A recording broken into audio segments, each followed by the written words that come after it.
દાદા થાળી માળિયેથી પડી ગઈ. ખોટીનો થામા ખોટીનો. મારે રોજનું છે દાદા. કઠણાઈ.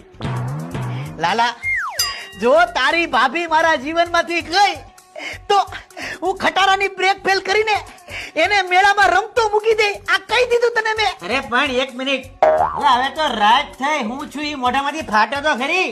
મારી બધી જ બેનપણીઓના ઘરે અન્નપૂર્ણાનું શુદ્ધ સિંગ તેલ છે અને અમારા ઘરે કપાસિયાનું. અલા પણ કપાસિયાનું તેલ ખાઈ ખાઈને પાડા જેવી તો થઈ. અરે કપાસિયાનું તેલ ખાઈ ખાઈને લોકો પાડા જેવા થાય, પણ શરીર અંદરથી હાવ ખોખલા થઈ જાય. હે? મને ખબર હોત ને કે તું કપાસિયા તેલ વાપરશો તો હું કોઈ દી તારા ઘરમાં ખાત નહીં.